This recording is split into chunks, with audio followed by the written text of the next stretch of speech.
What's going on, golf fans? It's your boy Gsluke here with our prop live stream for round one of the Open Championship. Now that I got the thumbnail off the screen and you can see my beautiful face, welcome on in to our live stream for Thursday, and we're going to go over everything you guys need to know here to get an advantage, a little edge on your exposure for Thursday, as well as touch on any questions that you've got for me in the chat. So first thing I need you guys to do is to go ahead and say hi in the live chat if you guys haven't already, and also smash a like button so we can pump up those numbers, get this content out there in the algorithm, get more people watching this content so that we can rob the sports books of their money, because I've got my eye on a few props already on Underdog and Prize Picks that I think are solid value for tomorrow. So let's see if we can cash out, find an edge, like I said, for Thursday, and we'll get this thing rocking. We got Parlay Llama in the chat early. Questions we'll go through later, but nice to see we had some people here early. Christian, Steven as well, also Ernie and Damon in the chat. Any specific content-based questions will be going on a little bit later. But we got Sean rushing down there, a Illini fan as well. And I appreciate the kind words. He said, I'm a beautiful brother. Likewise to you, my man. Let's get this thing going. So first thing we're going to do is look through the stat averages from 2019, which was the last time we saw Royal Portrush. So it's an Open Championship venue. They have a rotation going, but this isn't one that we see all the time. Right? It's not like it's St. Andrews and we've played there over a dozen times. This is only the third time that we've played this golf course. So not a whole bunch that we know about it, but from the last time that we played there, it played 1.17 over par. Now, it's worth noting as well that it really varied based on the weather. You had 2 rounds where it played about a +2 scoring average. That was round 1 and also round 4. Round 1, it was blustery, kind of rainy as well, which is, not to get too far ahead of ourselves, kind of what we're getting for round 1. So that was about a +2 scoring average. Rounds 2 and 3, though, it played about even par. So rounds 4, it got windy and rainy again. So that's why it played closer to +2. But this +1.17 is more of a combination of all those different outcomes than just a straight +1 for the all 4 rounds. So whether the rain, all of that is going to play a pretty big impact on the scoring average this week. If you take a look at the full event, though, birdie average was 2.99 per round. Bogey or worse average was 3.7 per round. Fairway average, which these bottom 2 categories took me a long time to source, but I was able to find the fairway rate, which was 8.08 per round. And then the green and regulation average, which was just 11.36 per round. So pretty hard averages, even with the weather not being so terrible, for 2 out of the 4 days. And I know we already alluded to it, but weather does not look ideal. It looks like it's going to be a problem for the first day. You're talking about 12 to 15 miles an hour of sustained winds. If we go to the UKV model, it's calling for even more significant breezes in wind gusts, at least in this model, that are approaching 30 miles an hour, but more conservatively in some of the other ones, 20 to the 25 mile an hour range, which that combined with some rain coming through, because the ECM has a pretty constant rain drizzle. Medio blue, same thing. Even this icon model has quite a bit of rain for the middle to the latter half of the day. Playing through, wind sucks. It's already difficult enough, but when you have to play through the wind and the rain, it becomes especially problematic. So I would say for the first round that, your very early starters that maybe don't have to play in the, rain aspect, that just have the wind to contend with, maybe get a slightly better side of conditions. But overall, I think it's going to play tougher than what we saw for 2019. So though it played to this 1.17 over par, I think for round 1, it could play to +1.5 to even +2 for some of the PM wave players. And, the morning wave guys that don't have to play through that constant drizzle, perhaps it's closer to like +1.5 then, whereas the afternoon where it gets closer to that +2. But that's how I expect the golf course to play. So birdie average probably goes down just a little bit, maybe to something closer to like 2.8 per round. Bogey or worse average probably goes up to at least 3.85 per round, if not even closer to 4 per round as an average. So, expect a lot of these averages to just get slightly more difficult this year. Fairway average going to go down ever so slightly, at least compared to that year, right, with these kind of conditions. And then green and regulation average 2. Both of those bottom 2 numbers should drop ever so slightly. It's worth mentioning, though, that they did make some golf course changes. It's a different year, right? It could be slightly softer or maybe slightly firmer and faster than what they're used to. So these averages shouldn't be set in stone. We don't have them with 100% certainty, but having this information from 2019 can be extremely valuable when we're breaking down a weather board. So weather looks pretty dicey. It's going to make things a little bit harder than what I was saying before on there. And the next thing we'll look at would be the pin locations, which we don't have the slopes to look at until the event starts. But I was going through a lot of these hole locations, and there are some easier ones. And I would say maybe slightly more easier pin locations than hard pin locations. But then there are some like 10 that look especially difficult. Even 1 in that back corner, 6 in that back little shelf 2. That's going to be an into the wind par 3 at hole number 6. There are some really hard ones on there that kind of make up for that as well. So some of the easier pin locations, like a 2 and a 3 stand out. 2 is a reachable par 5. I don't think you're going to see a lot of eagles, but a whole bunch of birdies there. 5 is a potentially drivable par 4. That is a middle pin location. It is on top of a shelf, but that is easier than the ones towards the back of that green. Over the back of 5 is out of bounds. So that's why having it towards the middle is significantly easier than what you're going to see for a lot of the rest of the tournament. But like 8 and 9, those are easy pin locations. 11, 12, also pretty straightforward. Not to say that those are easy holes. In a lot of the cases of the plays we just pointed out, like 11's brutally difficult. 12, though, is an easily reachable par 5. In fact, it's the easiest and shortest par 5 that you have on the golf course. So 14's a medium length par 4. If you hit a driver there, you're going to have a wedge into that front pin location, to where I think the conditions are tough, but it's not impossible. And in particular, if you were going to take a positive stance play, I think the way to do it would be with birdies, because you're going to get doubles. You're going to get some big numbers at this golf course. That's just kind of the byproduct of the Open Championship. Pop bunkers, the out of bounds, the gorse bush, you get that at this golf course for sure. Kind of like World Troon last year. It's a golf course where there are a lot of double and triple bogeys. But especially before the rain comes through, if you're hitting fairways, which, I mean, they're 27-yard wide fairways, and they're not impossible to hit. They're not easy ones to get hit either. If you can do so, you're going to have birdie chances before that rain comes through. So there are some positive stance plays that I think make sense. But for the vast majority of it, right, if I think it's going to play harder than 2019, there's going to be a lot of fade value that you have on these prop boards. So I believe there's 6 slips that I've already entered myself. I think it's like 16 to 20 props total that I've already entered. So a lot of value, a lot of stuff we could talk about on Prize Picks and Underdog. Of course, guys, for all of those props as I enter them, the place to be the entire Open Championship is, of course, my Patreon page. On there, I post every single slip as I get to them, bumps or not, right? You can get stuff before it ends up moving, some of which has already moved at this stage of the week. But because I already have 6 full slips that I've entered, there's a lot of stuff that hasn't moved at this point either. So we're going to have plenty to talk about here together. But just as the PSA right now, I'll mention it now right off the bat,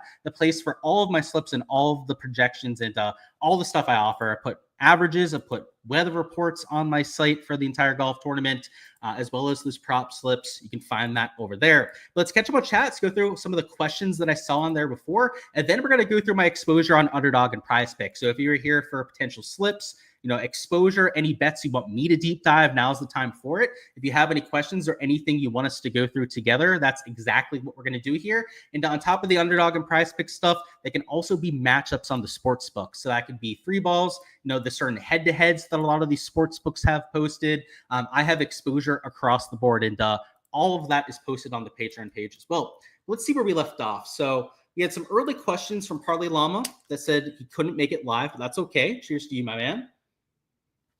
We're looking at Taylor over 12.5 greens. He said, any thoughts there would be helpful. And super excited for the major, so agree with you on that one. But I'm not sure I'm with you on the over on greens regulation. I personally think the average is going to drop to about 11 per round. And though Nick Taylor has been a top 50 green and regulation player this year on tour, in fact, I think he's top 30 on tour in the category. So respect where respect's due. He's one of the better players at hitting greens and regulation. At the same time, though, he's not somebody that in a major championship field that we're grading out as an elite tier iron player. Like you have to take that with a grain of salt. He's probably played in some easier events that's letting him be that top 30 iron player. So though I do agree that he's an above average iron player in this field with the about 11 average that I'm expecting for the field, that puts him at like 11.5, a 12 projection, which is under that 12.5 mark. So at that kind of projection, I don't know if I would take the under, right? Obviously, if you were on the over side, I would just stay away from that prop then. But I think the value could be on the other side of that. So I might stay away personally, but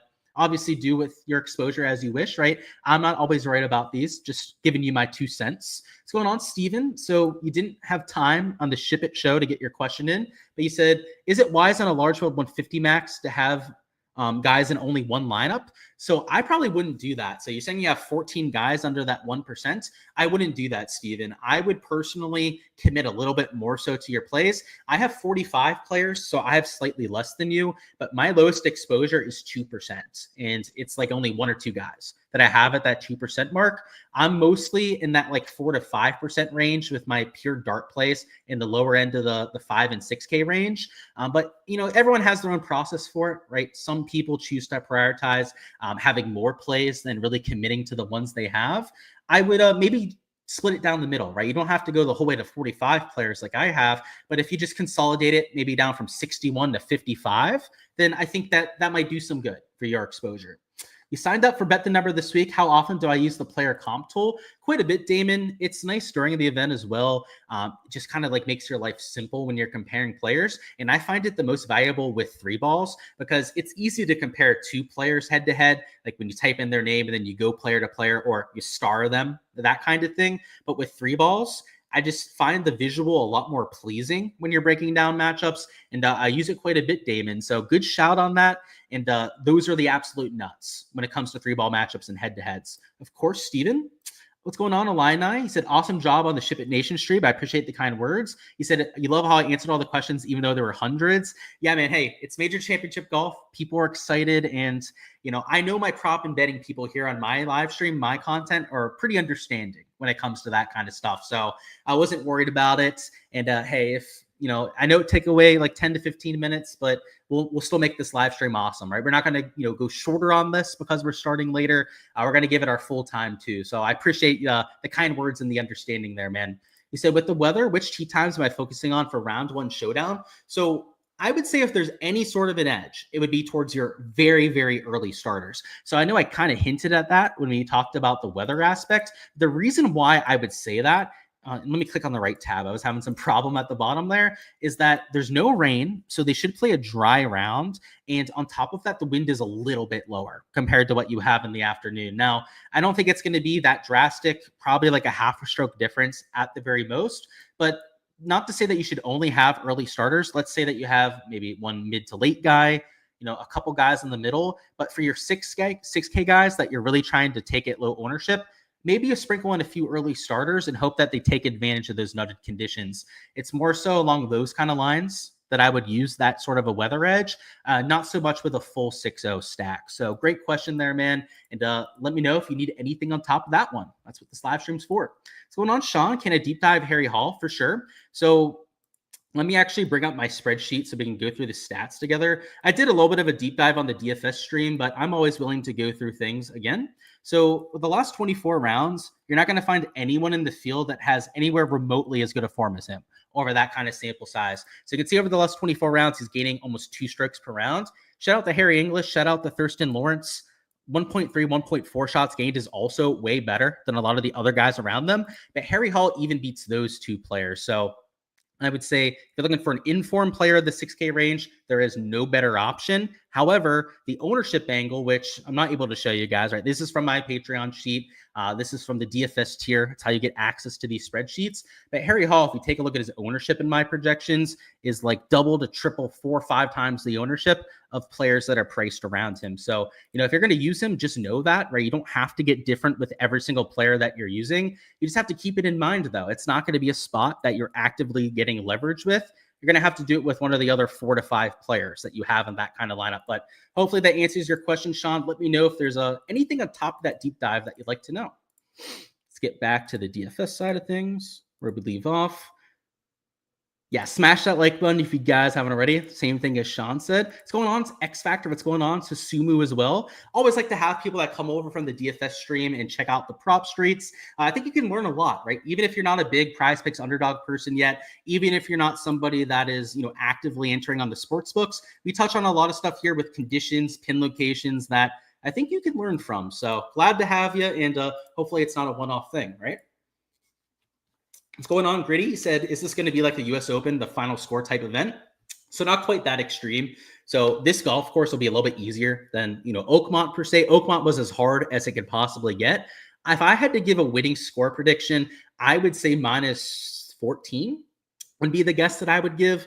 I could see it getting as low as like minus 18 if it played easy. But considering that the weather doesn't look that favorable, we'll say probably closer to minus 14 would be the hot spot for that. So not Oakmont level, but it's a major. It'll be nice and hard for a lot of these players. What's going on, Paul? All right, you're still missing not being able to enter DraftKings. Yeah, I heard about that. Really disappointing that they ended up taking their business out of this country over there. He said heading from Liverpool tomorrow to watch Friday and Saturday.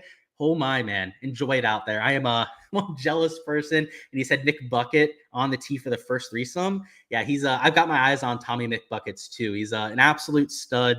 Playing on the Live Tour now, so a lot of people aren't getting to see just how talented, just how good of a player that he is. This is the perfect week for that kind of thing. So I love it. What's going on, Joseph? He said, you stoked for Portrush? Me as well, Portrush, I should say. I'm also excited for the Open. I think we all are, right? It's one of those weeks. You can feel the excitement in the air. Over under 8.5 fairways as a field average. It'll be under that, at least compared to the 2019 number, especially with the winds too. You would have to think it would be a little bit lower. So I'm going to say about 8 Illini for the field average. You're saying minus 18.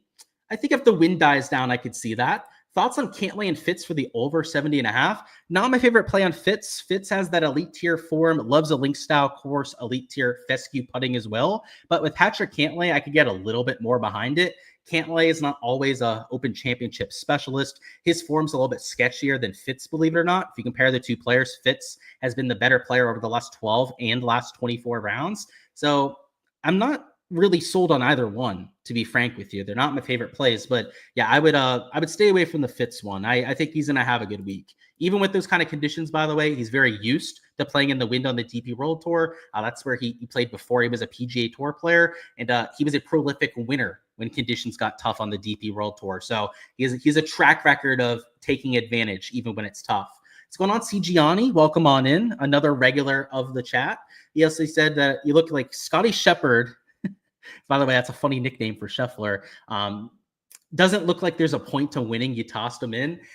He did say that, by the way. So what he's referring to there is that Scotty Scheffler in his interview on Monday said that there was no point to winning golf tournaments, that it was pointless, that he was happy for like 30 seconds to a minute after he won.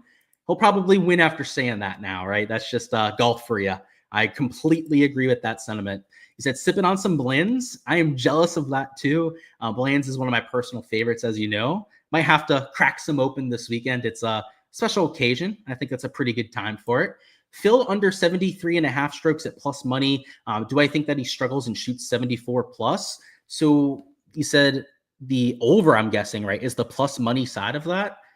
I think he could struggle. I think there's better players for that Illini. Like, I think that some of your guys like Francesco Molinari, that they have at 72.5, might be slightly better for that. But if you're getting plus money on that, that does mean that he's juiced in the other direction. So you're getting slightly better value than the usual minus 110 that you're getting on props. I'm not against a fade on Phil because he hasn't been the best on the Live Tour, but it's worth noting that Phil also hasn't been horrendous on the Live side of things. In fact, I'll go to his last 24 round sample size and give you guys an idea of exactly what he's done in terms of shots gained per round. He's lost 0.3 strokes per round. And that's not on the PGA Tour. That's on the Live Golf side, where it's a lot easier, in my opinion, to gain strokes to the field. So, yeah, I would say that he's a decent fade candidate. 73.5 is really high. But if anyone's going to go over it, it's one of those older players like Phil that doesn't have his fastball right now. And it's a tough one to say, too, because I love Phil. That flag in the back that you can see just over my head right now, that yellow one, that is from the PGA Championship that Phil Mickelson won. And there's actually a short on my YouTube channel. If you click on the channel and then go to the shorts, it's the only one that I have up. I was first row on Phil Mickelson hitting his last iron shot at that event when the fans came rushing into the fairway behind him, right? And I was a little inebriated then. That's all I'm going to say. I was one of the fans that rushed onto the fairway behind him. So I'm on the broadcast. You guys can actually see me behind him after he hits that shot. And on that short that I have on the YouTube channel, you can see my view of it. It's pandemonium to say the very least. So I love Phil Mickelson. I add that caveat because it hurts me to want to take a fade against him. But yeah, I think it's the proper move in a lot of cases. He said, you appreciate the advice and insight, of course. You personally like taking unders on fairways. And you notice that Prize Picks, there's a lot of guys around 8.5 out of 10. Yeah, so I do have some driving accuracy unders as well. So I personally took them on Underdog. They actually had guys a little bit higher than where they're at Prize Picks right now. So the unfortunate part is, though, is that they added multipliers to all of those players. So for example, I actually just show you a few of those guys that I took.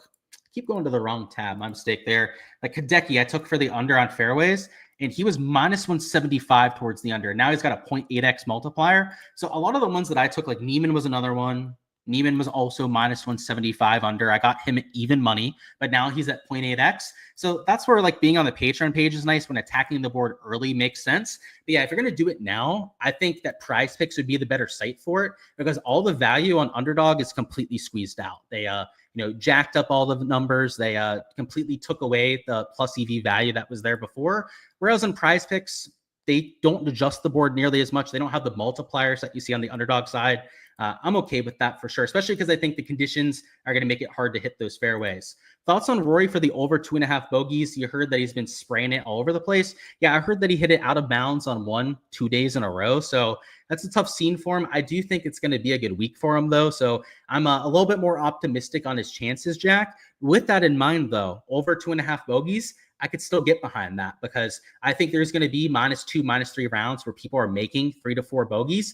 It's that sort of golf course. And it's going to play like that in the wind. Like it's going to be tough on the longer par fours. It's going to be carnage in some cases, like half a stroke over par scoring averages on specific holes, like 4. I'm not sure whether 4 is into the wind or not. If it is, players are screwed. I mean, it's going to be like a plus 0.6, plus 0.7 scoring average at hole 4 if it's into the wind. However, Rory is somebody that I'm kind of high on this week, but I could still take the over. I'm not going to do it myself, but I would lean that direction. Let's say it that way. You removed all of your less than 1% and swapped them with somebody that you had more of. Yeah, I would say you want to have a little bit more conviction, Steven. So I'm glad that you took that advice and see if it works out, because the reason why I don't like the guys in just one lineup is you've got 1 out of 150 lineups to get that right. So you not only have to get that player right, which is hard sometimes. They're 5, 6K guys for a reason. But on top of that, too, you have to get the other 5 players right in that lineup. And I know you're in with 50 max, so it's likely a large field GPP. You've got to have the nuts with that player. So give yourself more chances. If you hit on a player down low that ends up top 5ing, top 10ing, and somebody that you have to win the big prize, the big GPP prize pool, give yourself 4 to 5 chances to go out there and take advantage of that. That would be my main piece of advice for you. It's doing some prop stuff, and then we'll get back to the questions. I love the enthusiasm, guys, but if we don't get to the prop stuff, I will get lost in chat completely. We kind of did that on the DFS stream, so going to corral it in right now. We'll get back to the questions, back to the chat here in like 5 to 10 minutes. I just want to give you guys some props that I've already entered at this point. So the first thing we're going to do is we're going to do it on the Prize Pick side of things, and this is going to be a 10x slip. So we don't normally take 4-leg slips, but there's a good rhyme and reason for why we're doing so here. So it's going to be an over on Justin Rose and Keegan Bradley bogeys, and then it's going to be an over on Akshay Bhatia birdies and then Dustin Johnson birdies as well. So this is 10x because we have the 2 overs on birdies and then the 2 overs on bogeys. Right? Obvious anti-correlation between the 2 sides. But the reason why I like a 4-man slip here is if you know anything about the Prize Picks payouts, when you have a 2-man slip, let's say 1 pushes and then 1 hits, they pay 1.25x or 1.3x sometimes for a 2-leg slip. That is highway robbery. I mean, that is as bad as it could possibly get with your payout. You're hardly getting your money back, a little bit over your money back when that's the case. So I try to avoid that at all costs. And then even with like a 3-leg slip, with like 2 fades and 1 positive stance play, or 2 positive stance plays and then 1 fade, even if you structure it that way, normally on Prize Picks, that would pay 6x. But the way that they have the payout multipliers on Prize Picks, it only gives you like 5.25x or maybe 5.5x. So even in that case, if you have a push, what that does is it takes you down to a 2.75x payout, which for an anti-correlated slip, right, where we have overs and unders, is a worse than normal payout. So once again, right, just like you have with like the 2-man and the 3-leg card, it completely screws you. It's not that much better with the 4-leg. If you end up tying on this, I believe it's a 5x payout if you end up hitting the 3, but it's not as drastic with the 2 and the 3 leg ones. So I get a little bit more aggressive when I have all even number props like we have here, and especially ones at this 3 mark that I think have a metric fuck ton of push equity. So just to give you guys the reasoning behind it, these props, by the way, were from the Bet the Number blog that I did this week. We're going to touch on some props on the Underdog side as well. It's actually where I have more of my exposure at this point of the week. But I do have blogs that I do every single week on Bet the Number, completely free of charge, by the way, where I break down all the averages. We talk about weather. We do a lot of what we talk through on this live stream in written version. And you would have found this slip over there. So maybe you guys already saw that. If you're somebody that follows a lot of my content rather closely, you probably saw these 4 props already. But with the bogeys, let's go to those. Right, average was 3.7 in 2019. I think that's actually going to go up with the slightly harder conditions. And with these 2 players, you have guys going off towards the middle, towards the later half of tee times, where if there's no delay, I guess we got to add that as well. I didn't mention that with the weather. There is a chance that there's a delay on Thursday. And if there's a delay, that can completely change the outlook of this weather. But if there's no delay and these guys have to play through the rain in the afternoon, that is sub-ideal. You can see in like this ECM model, look at some of the other ones on here too. But if they have to play through the rain and that wind, these guys in the afternoon, like a Keegan, Justin Rose, could be playing to over a 4 bogey average. So Justin Rose, by the way, he ranks like 170 on tour in bogey avoidance. He's like one of the worst out of every single player on the tour in the category. Keegan Bradley's a little bit better, but Keegan Bradley in his last 5 Open Championships has missed the cut every single time. So, and the reason for that, by the way, is Keegan Bradley only hits high balls, whether it's off the tee or into greens. He's the most prominent high ball hitter that we have on all the PGA Tour. In links style golf, where you have to play the ball lower, and in windy and rainy conditions where hitting the ball high comes with a lot of complications, that's probably why he's found such little success at this style of event. Now, Justin Rose is the opposite. Justin Rose usually kills Open Championships, but his form is so terrible. I mean, over the last few months, he's got a bunch of missed cuts, a bunch of like T40s, T50s at signature events where there's no cut, right? That's close to last place with the only 60 player fields. That's why I'll still fade him at that 3 mark. And a bunch of push equity there. I could see them only making 3 bogeys just because they are above average players in this field. But even then, I like the push equity and the fact that the form for both kind of works against them. And then also we have this Akshay Bhatia and DJ over on birdies. So this is the opposite side of things. DJ is one of the first few tee times out. He starts at like 7:40 a.m. And then you have Akshay going off slightly later, but he starts at like 9 a.m. too. They're going to be going off before a lot of this rain comes through. And where a majority of your birdie looks lie on this golf course are on the front 9, at least from what I heard on players and some of their interviews after playing the practice rounds, is that the front 9, there's a lot of birdie looks. It makes sense with 5. It makes sense with 2. That's going to be a reachable par 5. There's some other holes on the front 9 as well, like 8 and 9 in particular, that are going to be pretty gettable with those front side pin locations. I like the fact that Bhatia, DJ, for example, are going to be able to play that front 9 before the rain comes through. Now, it might start to come through on their back 9, towards the very end of their back 9, most likely. But if they can get 2 or 3 birdies on that front side, I love our chances to get to that 4+. And what I really like about these 2 in particular, stat-wise, is Akshay Bhatia is the number 14 birdie maker on all the PGA Tour this year, and DJ is the number 4 birdie maker on all of the Live Tour this year. So DJ's up there with like your Roms, with your Bryson DeChambeaus, all of your other elite tier live guys with birdies are better per round. Akshay Bhatia is up there with some elite tier players as well. So to go back to the average, it was 3 per round. I do think it's going to go down a little bit with conditions getting maybe just a little bit tougher. But if it's 2.85 per round and you've got 2 elite tier birdie makers compared to their peers, they're averaging at least 0.15 more than that field average, especially considering that this field, it's pretty strong, but there are some lower tier guys, qualifiers towards the bottom, that are outliers that are going to kind of draw down the average compared to your like regular players like Bhatia and DJ. The average for like regular PGA Tour players or Live Tour guys, I guess, in the case of DJ, is probably right about 3 per round still. And the reason I say that, right, is that you have all of those, even guys that have won the Open before, like Ernie Els, Darren Clark, that are obviously worse players than everyone else in the field. That is going to impact the average for round number 1. So that's why I like these sort of overs. It's also why, by the way, with Jay Rose and Keegan, that I don't think that they're like insanely drastic value. Like I still think they're value towards the over. I like the push equity that they have at 3. And that's why I said that I could see them only getting to 3, even though that's slightly below the average, because they're above average players. You have to account for that, right? Some of the lower tier guys that are really throwing off those averages, The reason why I'll still fade them is that the average is still going to be over that 3 mark. And of course, the course history on Keegan, and then Rose being like 174 on tour and that bogey avoidance mark. So that was the prize pick slip. That's going to be the exposure that we go on that side of things. Like I said, a little 10x slip. And if any of them push, it will drop down a little bit, but we've accounted for that, right? You don't want to have that 2-leg slip where you have that push. Just the rolls on prize picks really working against you when it comes to that payout. And the next site we're going to go through will be the underdog side. So let me go ahead and refresh that. And we'll catch up on chat with some questions before we do so. So here in just a couple of minutes, we're going to go through an underdog slip together and then some matchups afterwards. So you're looking for some underdog slips.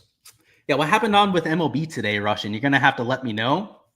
I'm not really following the MLB as much anymore. I do know that sometimes it's weather-based when people have this sort of comments, but yeah, let me know. I used to play some MLB DFS, so I might be able to empathize with you a little bit. Did Sepp show enough last week to get to an outright this week? I didn't bet him outright, PZ, but he's in contention this week for sure. Like, he's in my top 20 projected plays of the week for a reason. He showed something at the Genesis, particularly with the putter. And in general this year, he's a multiple time winner. He's top 5 in the FedEx Cup standings.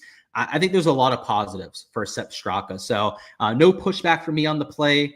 And I didn't bet him outright, but he was in consideration for that for sure. Like, he was on my short list of 5 to 10 players that I was like, do I want to add him as a core play? He was that much in my favor this week.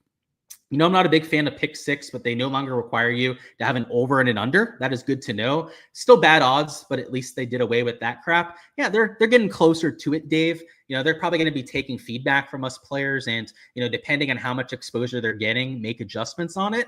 If they continue to move the goalpost closer to like underdog and prize picks where the payouts are remotely comparable, then we're talking with a pick 6. So good insight there. I appreciate the heads up on that sort of thing. Could still be worth looking at, right? Because if the lines are far enough off, it could be warranted to take them, right? Despite the worst payouts, but it is going to be a little bit more rare for that to be the case. You know, if their projections are off by 2 strokes, then maybe it's worth it.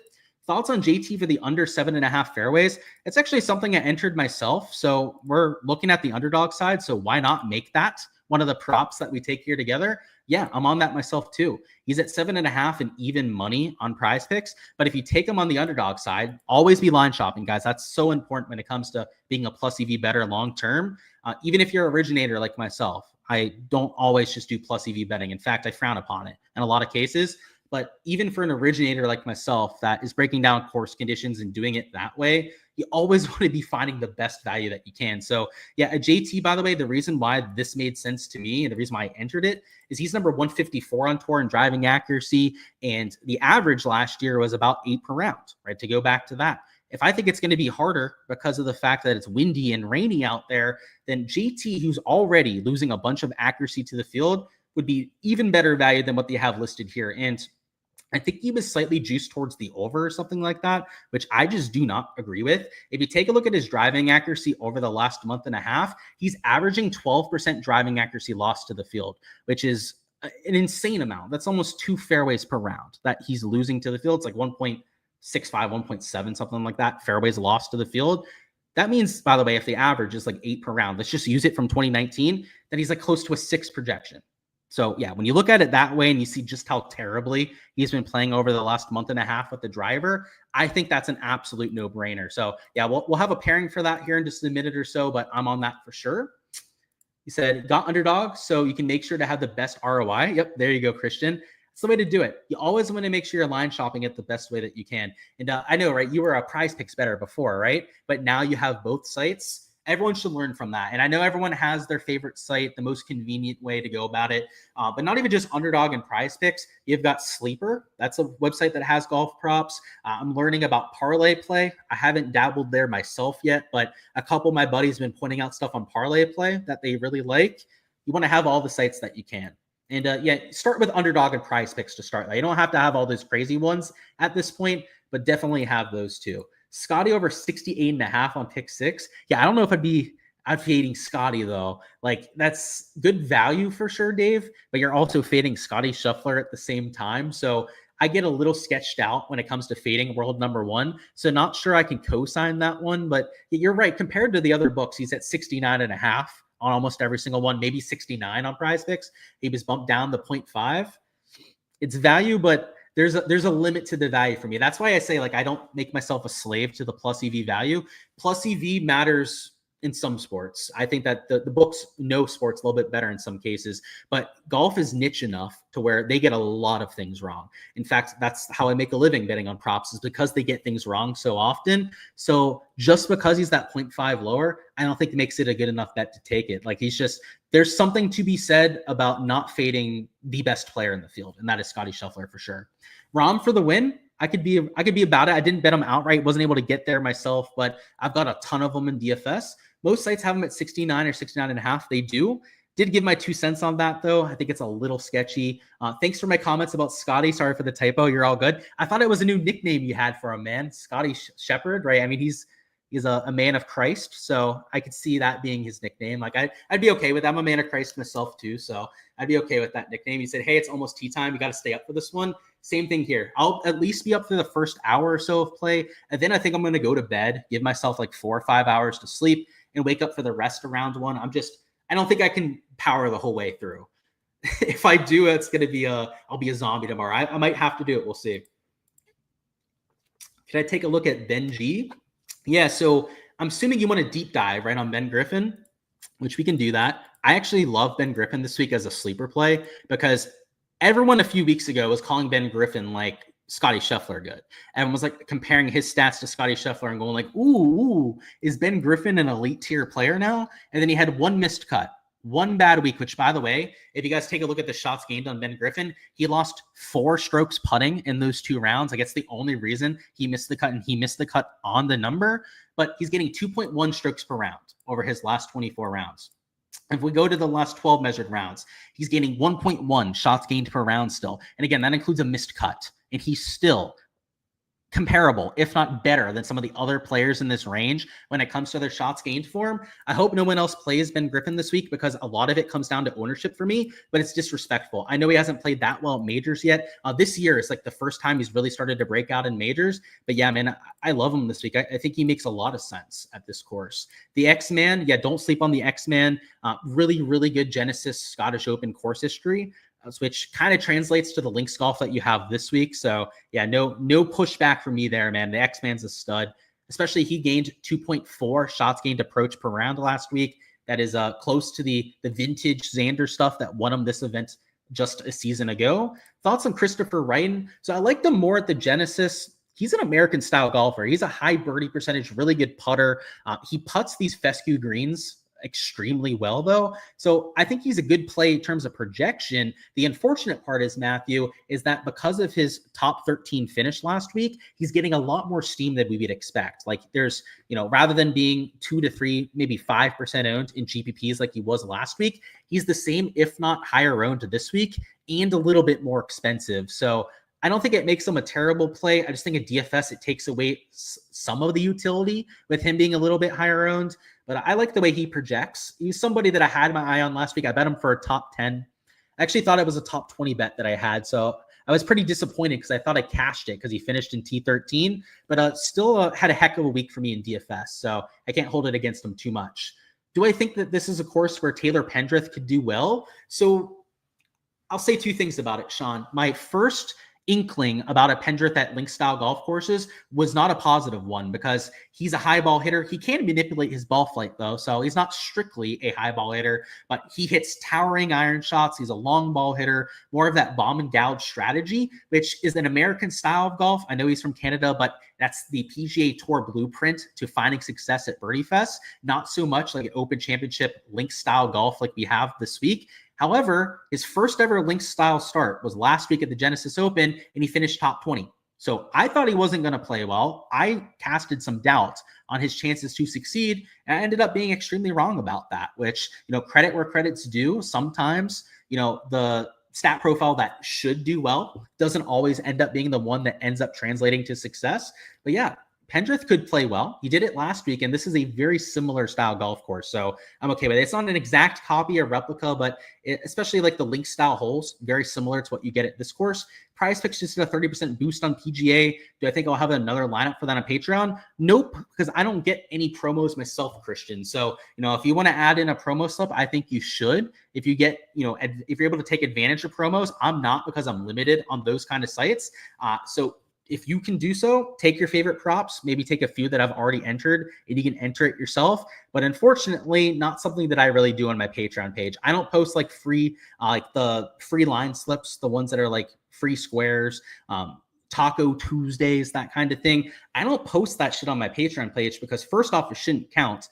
If you're getting a free square and you're counting it towards your ROI, you're a clown capper, right? You're giving someone a free pick. Oh, wow. You gave them one free leg. You should definitely get credit for that, right? Like, obviously not. So that's why I don't do that. And then on top of that, everyone handles their promos their own way. Some of them auto hedge it to automatically lock in profit. Some of them don't even get access to the promos like you have for me. So what I choose to do with my content is I post all the props that everyone has access to that you can enter for your own right.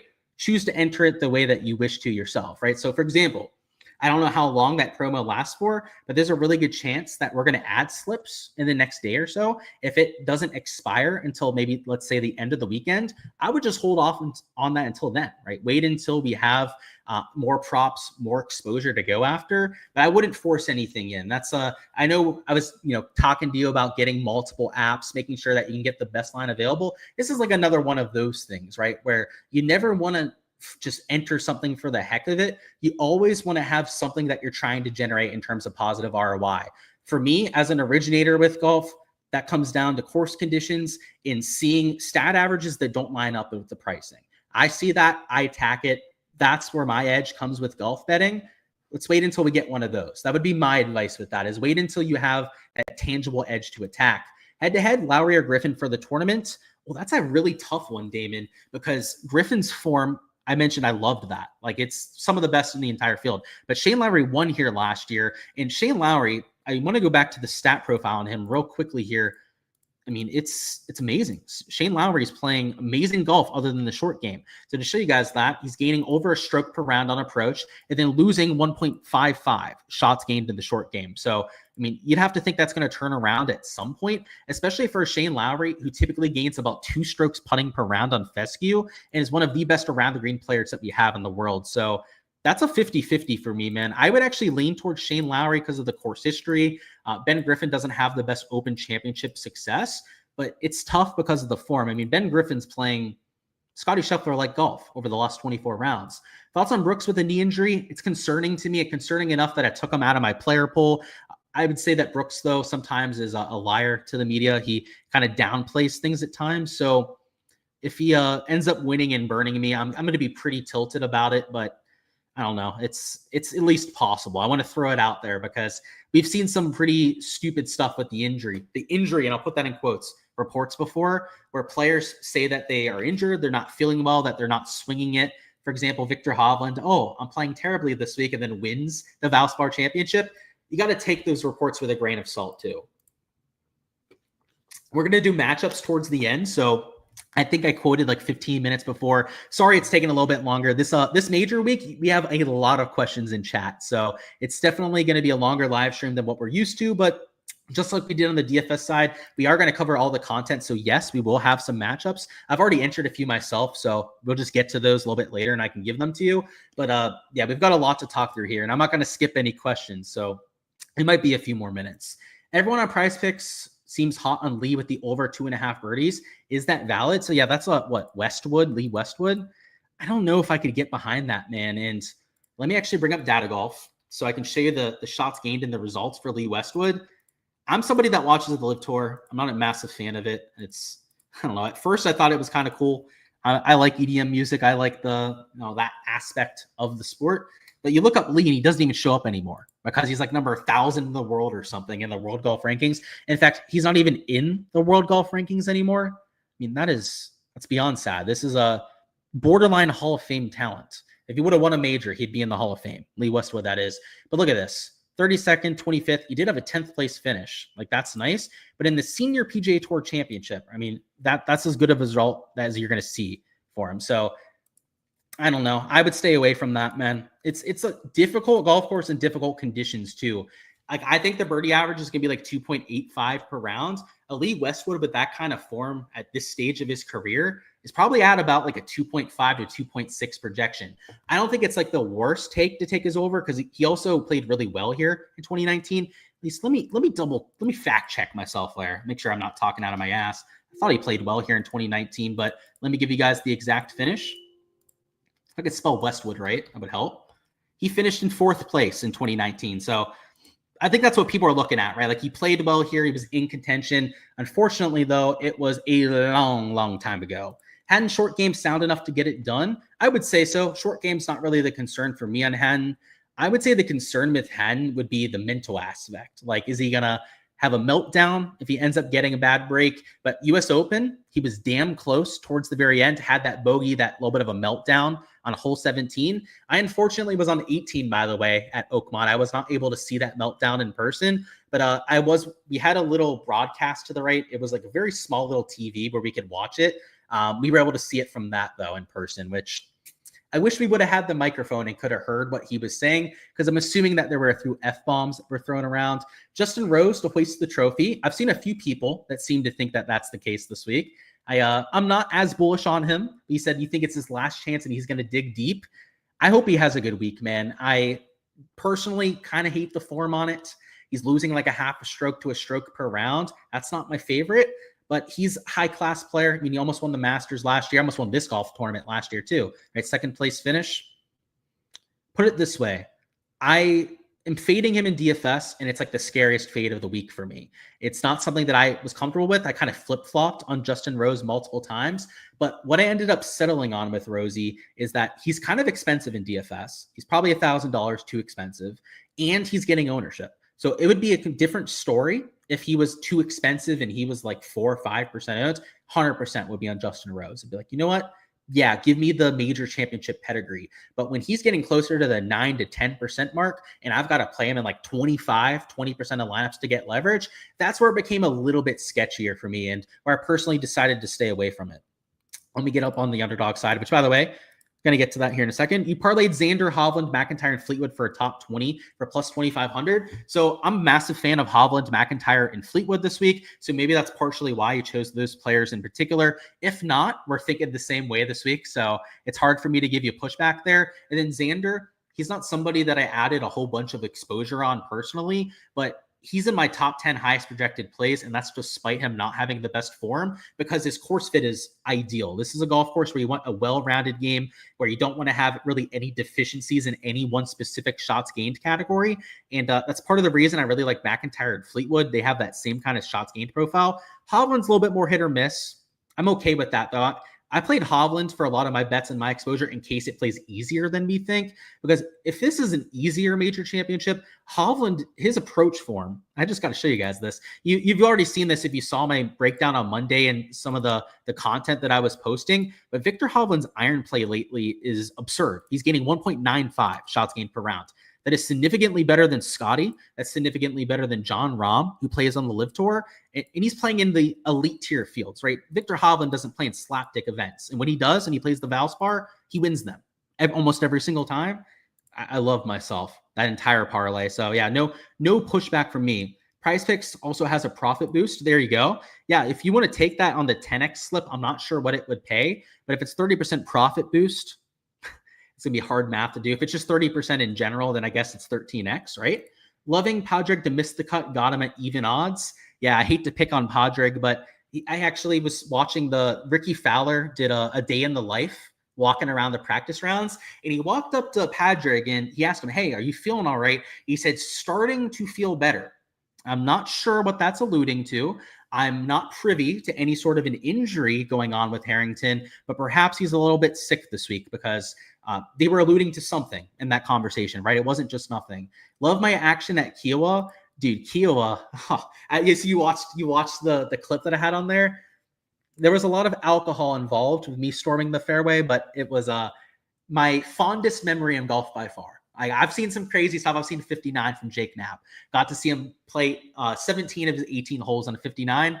That last hole, that just the whole thing about it, and I'll add on top of it, it was during COVID. So this was when everyone was shut down and you had to wear masks everywhere. Craziness, right? However, they took out the mask mandate at that event. No one wore a mask because if you were told you didn't have to wear a mask, everyone was like, hallelujah, thank you, right? It was like, you're going to take advantage of that because you had to wear them fucking everywhere. It was annoying as fuck. We went to Kiowa, everyone knew I had a mask on, and you had all these people in close proximity for the first time in like 3 years. No one was going out to events. You didn't have stadiums where people were watching. I mean, there was empty stadiums. We were watching sports.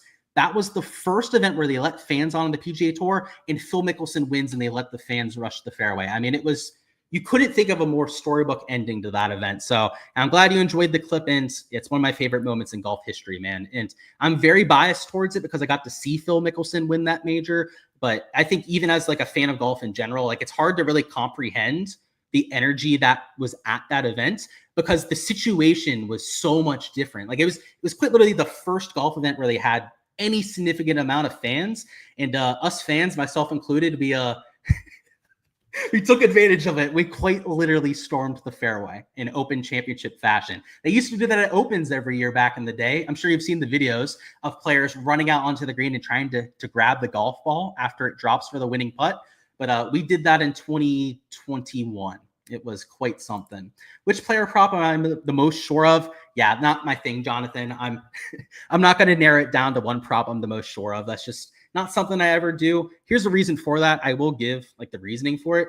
I'm not somebody that ever tells people, here's are my plays, you 100% enter them. I'm always a huge proponent of you having some sort of, what's the word for it?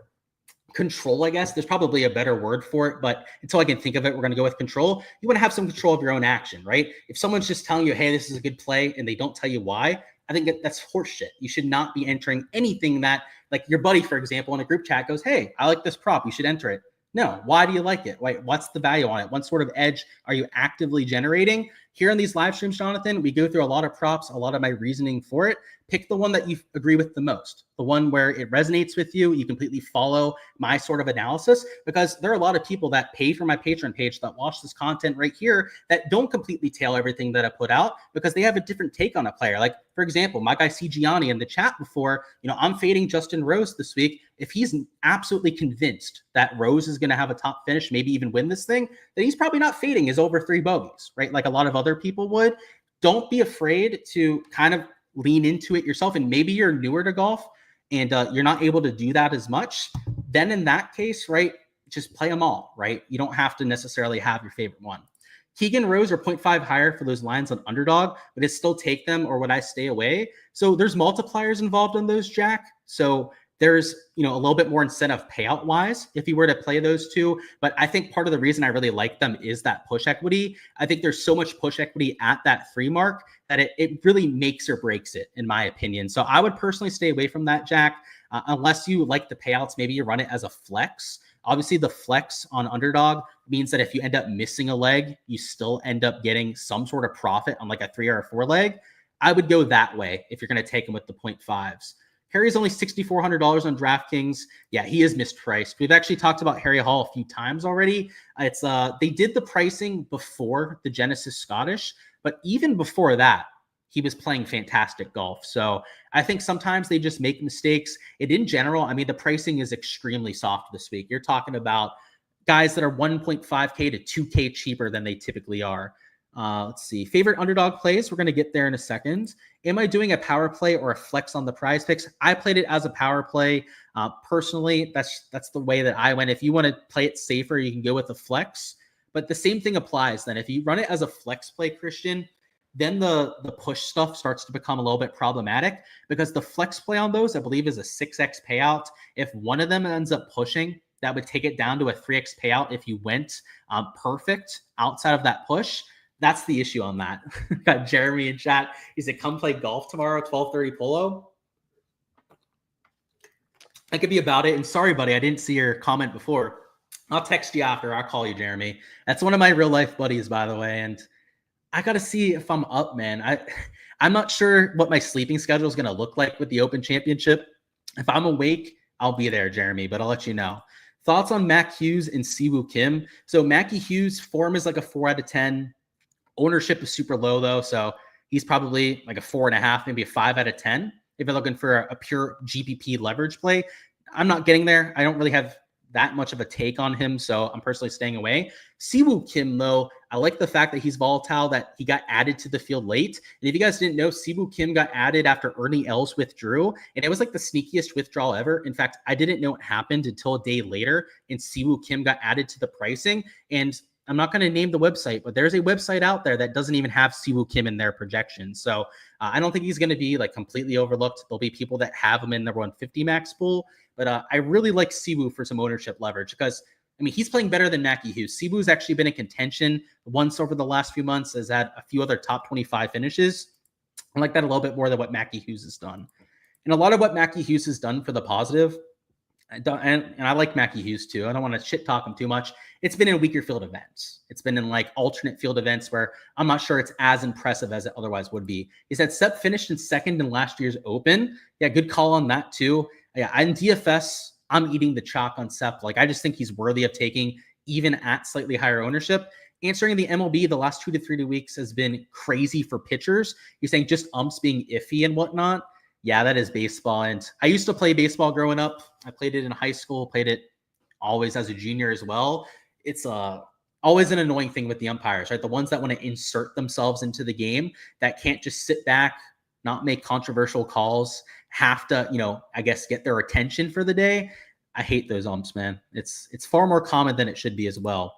The 2-mans and the 3-mans on pick 6 aren't horrible. 2.7x for 2-mans and 5x for 3s. You said, considering you could take overs and unders, you sometimes play props over there. Yeah, if there's no correlation bumps on them anymore, I think that could make a whole lot of sense, Bill. So good call on that. I can't enter pick 6, so that's usually why we don't focus on it on the live stream.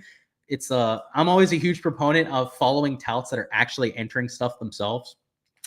It's a whole nother rant for another day. I'm going to spare you guys that rant. But in general, if you're following touts that aren't actually entering stuff for significant money that they're entering, then you probably don't want their advice. And it's real simple, right? The reason why I don't want to go through the pick 6 stuff on live stream is it does nothing for me, right? Very selfishly, and I'm super transparent about this shit, guys. Other touts would lie to you and claim a lot of other things, but I don't give a shit about the pick 6 stuff because I can't take advantage of it, right? So that's why, we focus on other things here that maybe I have a little bit more motivation behind so that I actually give a rat's ass and try and find that value. And, at least I'm transparent enough, right, to say that. Like a lot of other people, but again, I'm not going to call out any people. It's Open Championship week. We're here for a positive time. But a lot of other people don't treat it that way, right? They still like give advice, like unsolicited advice on stuff they don't enter. I don't like that stuff. Like you got to have some bones behind it yourself. Full Keegan. Yeah, I hope he goes full Keegan round 1. Maybe shoots like +5 and then maybe -5 the next day to make the cut on the number. That's what we call the full Keegan experience. Shane Lowry under 70.5 at even money. So I'm not a big proponent of unders on strokes, man. If you're going to take a positive stance play, the place to do it is on birdies, because as I was showing you guys with those pin locations, there are some really easy ones, like especially the shorter par 4s that are downwind. Those front hole locations like 8 and 9 and 14 really stand out. I'm not sure on the exact wind direction. I don't know this golf course like the back of my hand quite yet. Promise you though, guys. I mean, if you've been following my channel, you guys know by the end of the week, I'm going to know this golf course like the back of my hand, quite literally. So we are going to know wind directions probably starting as soon as like round number 2. But I would rather take birdies because the holes that are into the wind on the flip side of that, like 10 if it's into the wind, 4, that super long par 4, it could be absolutely brutal into the wind. That's why I would go with the birdie line because there's a lot less uncertainty in my opinion. JJ Spawn over 71 strokes seems too low. I was looking at that one, Parker. I didn't enter it myself, but it was in consideration. Sam Burns over 71. I can't really think of the other ones, at least right now, off the top of my head. But there were a lot of guys at 71 strokes that I'm highly considering for that one. He said, I'm one of the smartest cappers out there. Hey, I appreciate the kind words on that. Salva says, you're also having a sneaky play on Minwoo Lee as he's good at driving the ball low. Spot on there. And he's also, you like Shane Lowry's former caddy on the bag. So yeah, I didn't know about the caddy thing, but that's really good knowledge. It makes me like him even more. I'm on him too, Salva. I like the around the green play, actually. So we think it's going to be kind of hard, right? It's going to be windy, at least the first round, probably round 2 as well. So these guys are going to miss greens. In fact, I took an under on Minwoo Lee greens. So I hope, and that's actually going to be one of the props that we take here. So in fact, let me throw it in the shopping cart so I don't forget to make that the one that we're throwing in. 1 second here, guys. And we'll get to that here in just a second. But yeah, I agree with you on that. I think he's a sneaky good play because when he misses greens, which unfortunately I think is going to happen quite often, he's got the kind of short game to still make par, maybe even birdies too. They call him Dr. Chimpinski for a reason. JT is using a mini driver according to the Michael Kim diaries. Yeah, honestly, doesn't change much for me, Parker. He's still probably going to miss fairways with the mini driver.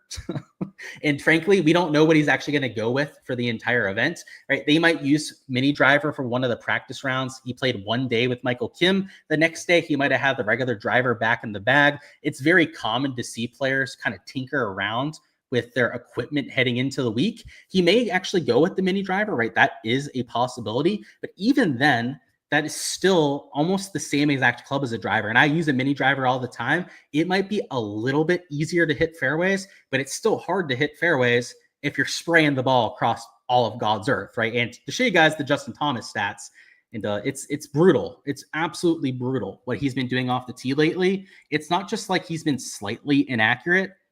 It is as bad as you could possibly see. So over here towards the right side, this is accuracy gained. So this is compared to the field average, right? How many fairways you hit. So, if you play at courses where it's really hard to hit fairways, you don't get a negative for that, right? It kind of accounts for that aspect.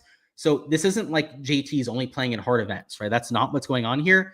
Lost 11%, lost 14%, lost 9%, lost 11%, lost 14% accuracy to the field. I know why he's going to the mini driver, but I frankly don't know if it matters.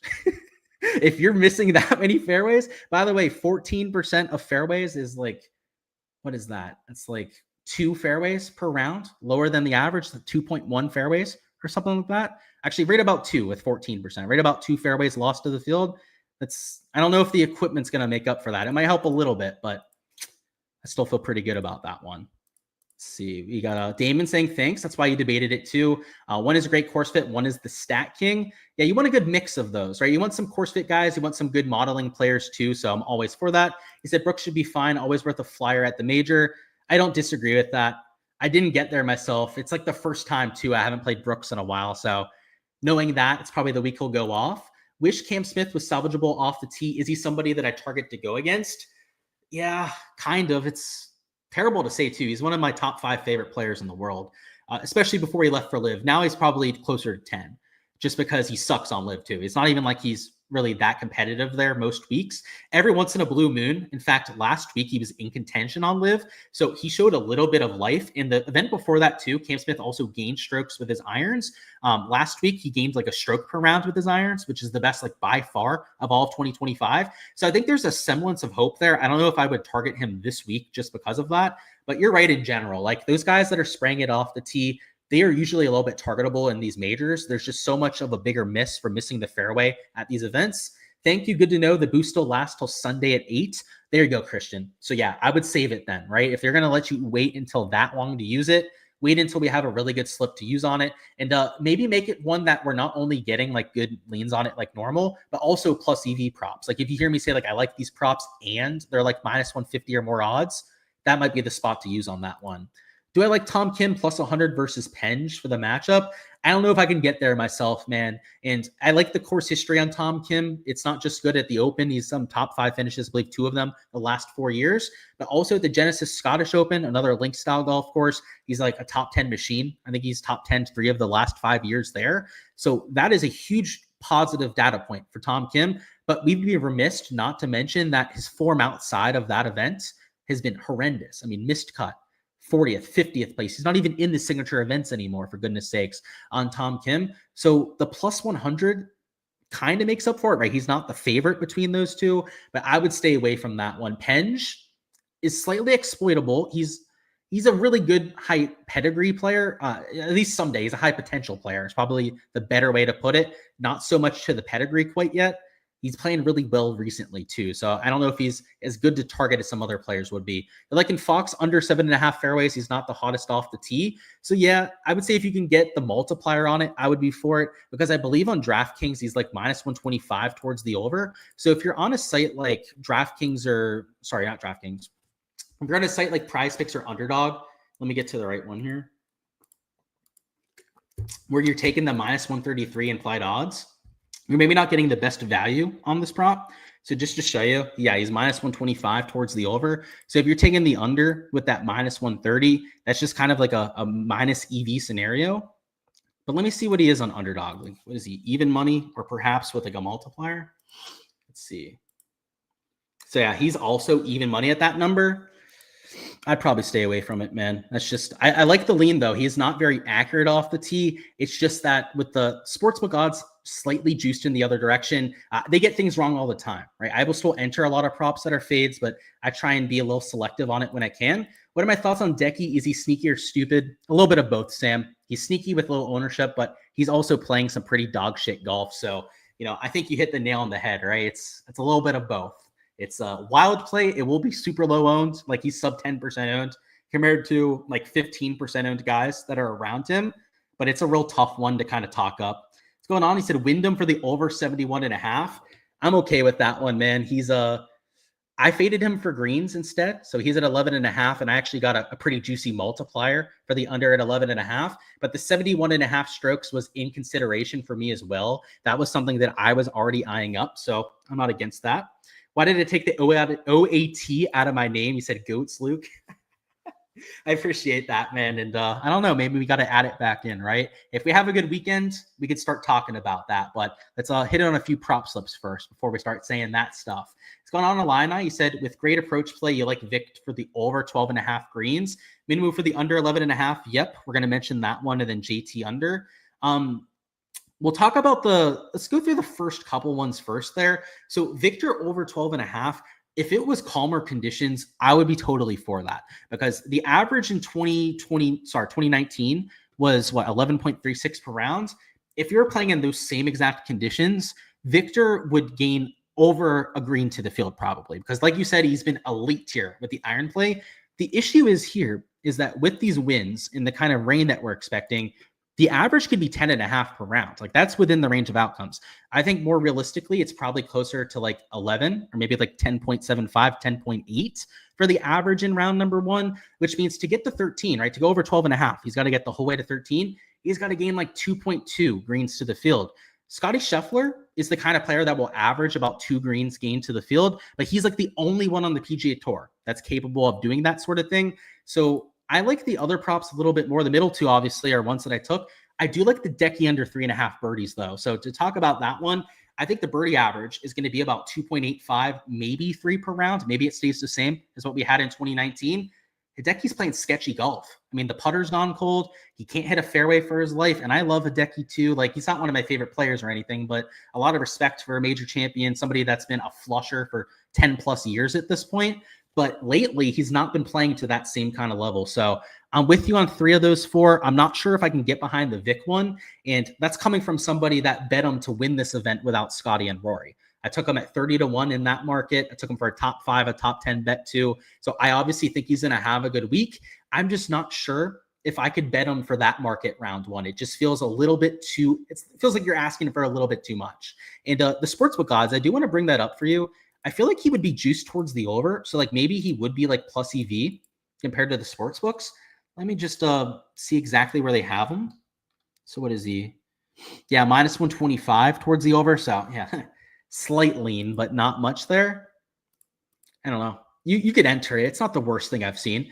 Put it this way. If you were going to take an over on greens, 90% of the field, I would say heck no on. I'd be like, there's no chance. I would say that that's a decent thing to do.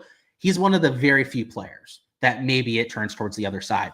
By the way, guys, looks like we have a little bit over 100 of you in the live chat. Smash that like button if you guys haven't already. We're going a little bit overtime tonight with all the questions, but totally okay to do so and give you guys this content. Only thing I ask for, though, is that you smash the like button for me. Calling the Scottish Open links golf is like calling a hamburger steak. Not sure if I agree with that, man. You have literally links land for 9 of those 10 holes. So, yeah, I don't think it's a complete links golf course, but for at least half of it, it's links style, then even the other half that's not a quote unquote links, it's closer to link style golf than it is closer to American style golf. So yeah, I actually heard that comment from someone else in the industry. Again, I'm not going to name who it is, but I think that they're kind of silly with that comment. Like they're just trying to get clicks or trying to rage bait with it. Maybe you're trying to do that there too, but it's not true.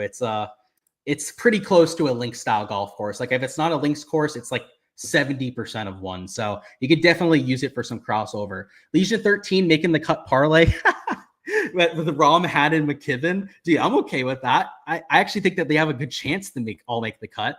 I mean, Rom and Haddon, some of the best players in the field. And then you got McKibben, Tommy McBuckets. You're getting 15 to 1 on that. I mean, that's wild. I wouldn't think you would get 15 to 1 odds. I mean, Rom's got to be heavily minus money. Haddon's probably heavily minus money too. And then McKibben, I would think is probably like maybe plus 200 at worst to make the cut. That's a crazy line. 15 to 1 on that.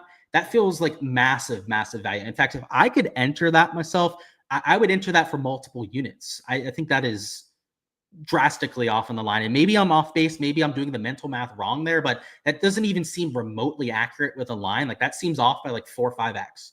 Like you could have that at like plus 500, plus 600. So not 4 or 5x off. That's an exaggeration, but I think that's a really good line there. Let's see. Oh, plus 152. Yeah, I was going to say, yeah, it is 10x off. It's not 15 to 1. Dude, I was about to say, I was like, that's got to be the greatest betting line that I've ever seen in my life. I was about to DM you on Twitter or something and see what we could do with that. But yeah, I guess not, right? You flex the 4 picks because Decky over 3.5 birdies has you concerned. Yeah, I like the flex. And wait, you went over? I thought you were looking at the under on that. So to go back to that Illini, so that's my apologies on that one. I thought you said under. I do think the under would probably be the play on that. So I'm not going to take that back. But yeah, my apologies there, man. It probably sounded like I was being a dick to you or whatnot, but I truly thought that you had the under. So that's my bad on that. Yeah, dude, 15 to 1, we would have had to talk. You would have had to figure out a way for me to give you some money to put on that. Portrush is undoubtedly a links course. Yeah, Portrush is. He was talking about the Genesis, though. He was talking about Renaissance Club, which, to be fair, there are some holes out there that don't look like a links course, like 3. 3 is like a regular Parkland par 5, but then you've got 10, 11, 12, 13, 14, 15, 7, 8, 9 that are links holes at that course. There's a good mix, I would say. New to Underdog, can I explain the make miss cut? What does the 0.5 mean? So yeah, good thing, Adam. So the make miss cut over 0.5 made cuts means that they're going to play all 72 holes. So the way it works at these major championships is that after 36 holes, so that's after round 2, they play 18 round holes. Sorry, 18 hole rounds. I'm gonna get a sip of water there. Now it's getting a little dry.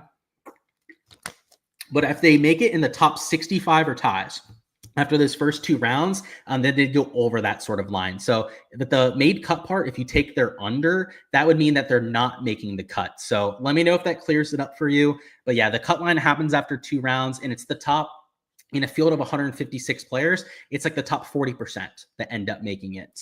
Xander top 20, Reed top 20, and Rom top 10 is 15 to 1. So yeah, that one's not plus 152, right? That's the full 15 to 1 right there. I like a Xander top 20. It feels like a safe bet. I mean, he's a top 20 machine in all the majors, let alone Open Championship that he won last year. I think you know my thoughts on Patrick Reed too. I'm assuming you saw my content. And if not, I'm right there with you on Patrick Reed. I love him this week. And then, yeah, Rom top 10 too also feels pretty safe. I hate to say that like a multi-legger top 20 parlay is safe because it's not.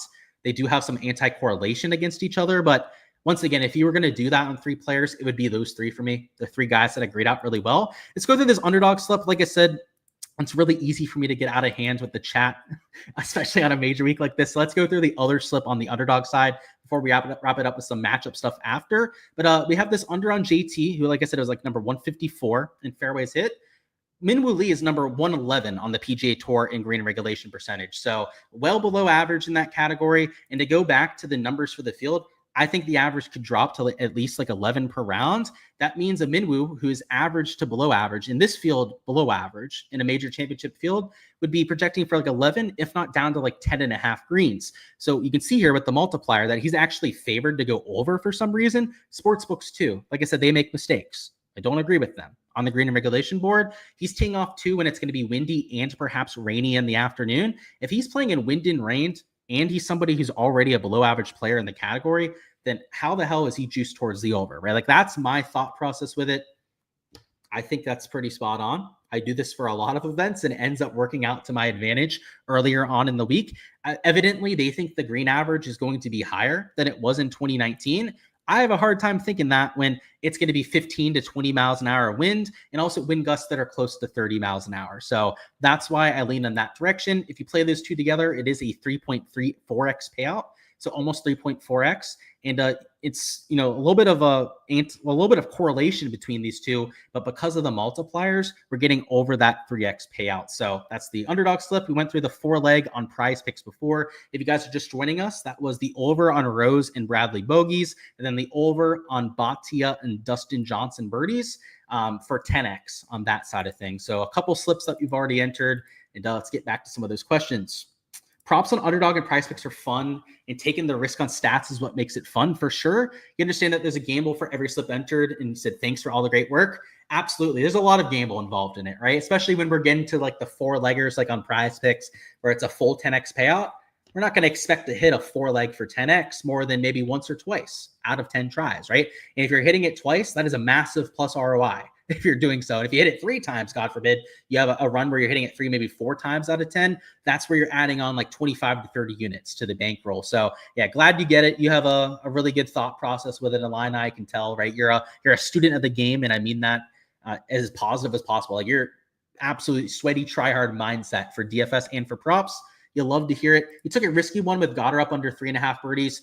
Yeah, I wouldn't even say that one's risky, man. In fact, if you go to the sportsbook odds, which I keep stopping myself and doing this because I've come to realize that they're full nonsense. They have no idea what they're talking about half the time. However, I do want to show you this. Goddard up is juiced under his 3.5 line. So I wouldn't even say that one's crazy. You're in line with the sports books there. And in general, the sports books, I think it's going to play easier than it's going to. So if they already think it's value towards the under, and then you add on top of it that I think it's going to play harder than they do, I think that's perfectly reasonable to play. Oh, yeah, you missed that? Yeah, not sure what that's referring to, but yeah, let me know. Bryce says, do I have any thoughts on Sepp or Griffin for the 3.5 at plus money? So you're saying for overs, I'm guessing, right? Because, yeah, those two are juiced for their under at 3.5. Let me look at the tee times. I mean, I guess that would be the X factor on them, because if they're playing in the rain in the afternoon, then that's going to be a no thank you. But let me bring up the Open Championship site so I can see exactly when they're starting. One second here.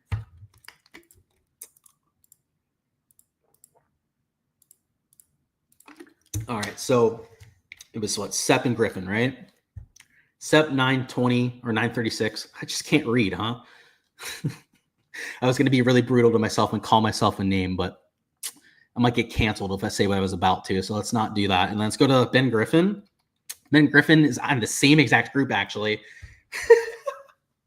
Oh, really making myself. You can tell it's late, guys. It's been a long day. So my bad. I didn't see Ben Griffin right in front of my eyes right there. They have earlier tee times, so they aren't on the PM side when the winds are really going to kick up. 3.5 sort of tough, because I do think getting to 4 it's gaining a birdie to the field. It's far from a given. But what are you getting on those? What kind of multiplier? I know obviously that they have that multi towards the over. Let's go to Underdog and see exactly where they have them. Or are they even money? Right? They might be even money if they are. I don't know if I can do it. So 1.05x. Let's see where Griffin is. He's 1.09x. So I would probably side towards the Griffin side just because it's more of an aggressive multiplier. Like if you're going to play somebody at what I think is like a 0.5 too high, like if you gave me 3 on Ben Griffin, Sepp Straka, I would have no problems taking their overs. In fact, they would be some of my favorite plays that you had on the board. But at 3.5, you want an aggressive enough multiplier that makes it worth it. With Sepp at 1.04x, like it's not really doing it for me. But this Ben Griffin at 1.09x is a little bit more fair in my opinion. Of course, Adam, Hideki and Bryson to miss the cut. I could see Bryson to miss the cut. Hideki too, I guess, because I mean Hideki's form is sketchy, as we've talked about before. Bryson does not fit a link style golf course well. He's hits the ball high. He's not somebody that has a lot of skill in flighting the golf ball. I watched his interview this week and he said so himself. He mentioned trying to learn from Robert McIntyre and figure out how to play that style of golf. So I like the Bryson to miss the cut. He's still more than likely going to make the cut. So we'd be remiss not to mention that. Like 50-50 basis, like yeah, like if you gave me minus 110 odds for him to make the cut, I would bet it, is I guess what I'm saying there. But at the heavy plus money that you're getting for fading him, I think it's like plus 225, plus 300 for him to miss the cut. I think that makes a lot more sense. Hideki's not going to have as much juice to it, but I think that with his form, he's somebody that you could target. He said, "You're the man for staying late, early morning tomorrow." Yeah, it's going to be an early morning, but hey, it's as soon as I see that first tee shot, it just wakes you up. So, some people need caffeine, some people need hard drugs to get woken up. I just need a tee shot of golf and some Open Championship action to get up in the morning. It's a lot harder for some other people to get up and get excited for stuff. Not me. It's quite easy. give me a good golf tournament, give me a good field, and that's all I need. I don't even need some caffeine. I'll probably stay up all night. It's not even going to be by choice, by the way. I get too amped up before these major championships, and I can't sleep anyways. Crazy to believe that we're already at the last major. Years fly by, and I've been doing this on YouTube for 4 years at this point. It does not feel like it's been that long. It's for sure been a thing. You know what? I'm just gonna. I read your comment, Stacking Cream, and I'm just gonna laugh. I'm not gonna. We're gonna plead the fifth on whether that's what I was talking about or not. But do I like Griffin over Goddard straight for a tournament matchup? I actually do like that one. Goddard dealing with the pressure of a win, right? Not somebody that has won a whole lot on the tour. The last time he won, by the way, Goddard went from winning to missing like 3 cuts in a row. So that is a little bit disappointing. Like, it's a little bit concerning. That's the better word for it. God damn. It's getting a little late. Let's get some water. But yeah, I would say that Griffin would be the favorite there. Tell me the odds on that, by the way. If it's minus 110, I could see it. If you're talking about a birdie or better matchup, though, then I'm not quite as sure about it. He said, "Thanks again for all of your help with props and DFS. Good luck and have fun." Of course, you as well. He said, "I'm better every time I watch. You do great." I appreciate that, Robert. Always trying to get better at what I do. Yeah, cheers to you, my dude. He just entered a prize pick slip that I did on the vid, not realizing that you already put it in with Patreon. Oh boy. Yeah, these are slips, right? These are props that we've already taken, Christian, but hey, it's okay to get some extra exposure, I get, right? I like the props that we went through. He said, Podrick to miss the cut and then Minwoo under greens, a solid 2-man. Let me see what the payout looks like on that. Because I'm not against either one, either lean, right? We've mentioned both at this stage. Podrick, by the way, right, dealing with maybe a little bit of an injury. What's that look like? It's 3.11x. If we're okay waiting 2 rounds and sweating that out, then yeah, I like that quite a bit. I do think that Podrick's probably going to miss the cut, especially if he's got something going on. And then, yeah, the Minwoo Lee, you guys know I like that prop quite a bit. So no real pushback on either of those two. All right, let's go through some matchups and wrap this thing up. So if you guys have any last-second questions, now is the time for those. But we're going to go through some matchups before we get to that side. So let's get to the 3 balls here, and let's go through matchup number 1. So it was Robert McIntyre who I got at plus 185. So he's plus 170 on DraftKings. Do your line shopping. Try and find the best 3-ball price that you possibly can. But this is a way that I'm fading Bryson. I didn't want to fade him on strokes, birdies, bogeys, all of that kind of jazz. I'm fading him against somebody that's good at links golf. And Robert McIntyre is quite literally, at least in my opinion, the best style of links golfer that we have in the world. Not to say that he's going to be the best player at links style events, but his type of game translates by far the best to these style of events. So Bryson, on the other hand, right, we talked about him having issues at link style courses, hitting the ball too high, talking about the wind impacting him more than other players. Then you've got Justin Rose here too, who I don't think Justin Rose is really somebody to pick on. In fact, as scary and as weird as it is to say, I'm more scared of Rose here than Bryson, even though Bryson's plus 125 and Justin Rose is plus 245. But McIntyre, in my opinion, could even be the favorite in this group. That's how well he plays these link style golf courses as compared to a Bryson. And must be remember that tomorrow, if you're just joining us, is going to be rainy and windy tomorrow. Bryson has repeatedly complained in the past about how when it's rainy and it's windy, his distances don't work out. He's so scientific in nature that it's all just an algorithm for him. He plugs in the numbers and then he hits the shot that's required. When you have all this extra shit going on, that's why guys like Robert McIntyre are, in my opinion, the better play for this sort of format. So that was a prop that I ended up mixing in. And then I also ended up taking a head-to-head matchup, which isn't going to be available on every single sports book, but I think Bet365 a lot of times will end up posting these props. But let me give you guys the exact number. It's got to log into my Hard Rock Bet real quick on my phone. So it was Russell Henley versus Joaquin Niemann. So I got Russell Henley. It was minus 110. I thought it was plus 100, but minus 110 that I played on that versus Joaquin Niemann. And it's almost the same kind of scenario. So it's not a three ball, right? It's just a head-to-head matchup, different market that they have on Hard Rock Bet. But those two players, in my opinion, should not be the same odds. They should not both be minus 110. Russell Henley has elite tier course history heading in. So just to show you guys that, if we go back to the stat sheet, so I can show you guys the exact stat averages, you're talking about a player in Russell Henley that is like top 10 in the field in the category, whether it's last 24 rounds or the last 12 measured rounds. So last 24 rounds, he's getting a stroke per round, but last 12 measured rounds is where it really heats up. He's gaining 2.4 shots gained per round, including over a stroke per round with the iron play. So Henley going against Niemann, who, by the way, Niemann's been decent too, right? You can't sleep on Wacko. He's the best player on the Live Tour so far this year. But the thing about Joaquin is that he sucks at Open Championships. And, I say sucks. He still has better finishes than some players in the field. But for an elite tier guy, a T58, a cut, T53, T59, and then cuts is as terrible as it gets. And I'm not saying that Henley's been like earth-shatteringly better. In fact, he also has a couple missed cuts there, but he had a 5th place last year. And I would say between the two players that, like, if you just tell me what's good at links golf, it's short game, it's being well-rounded. That's what Russell Henley has. Joaquin Niemann is that explosive ball striker. So that's why I took the Russell Henley side of that thing. And that was minus 110. So if you can get the same odds, if not close to that on a sports book, totally fine mixing that in as well. But on a site like Draftkings, we don't get those kind of matchups. And I guess we'll double check. I didn't see if they had it up. So maybe we can surprise ourselves and they'll have it posted. So there's Henley versus Keegan.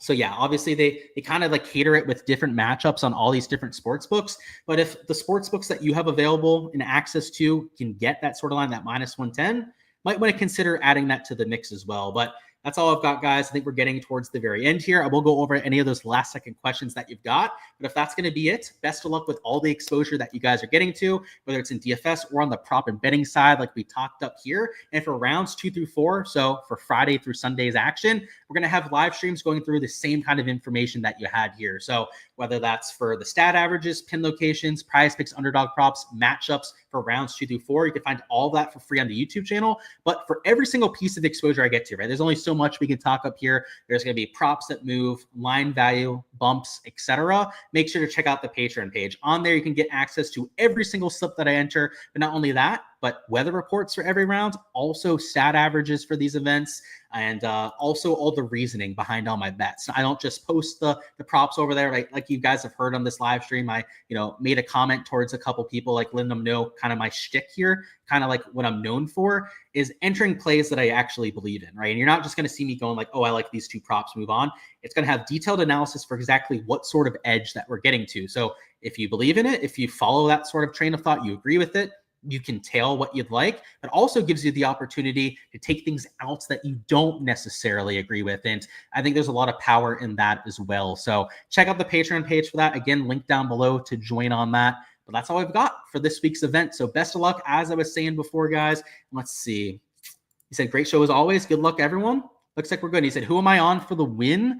I'm on a few. So I haven't bet anyone to win explicitly, but I took Robert McIntyre, I took Victor Hovland, and I also took Tommy Fleetwood to win without Scotty and Rory. So that's taking those two players out. If they win, then that obviously works too. That would cash that bet. But I took them in that kind of market where I don't have to worry about those top two players. And I mean, it's absolutely just disgraceful what Hard Rock did with the odds this week. They posted the same odds for the market without Scotty and Rory as what they did for the regular outright board. So for example, I got McIntyre 30-1. I got Fleetwood at 20-1 for the market without Scotty and Rory.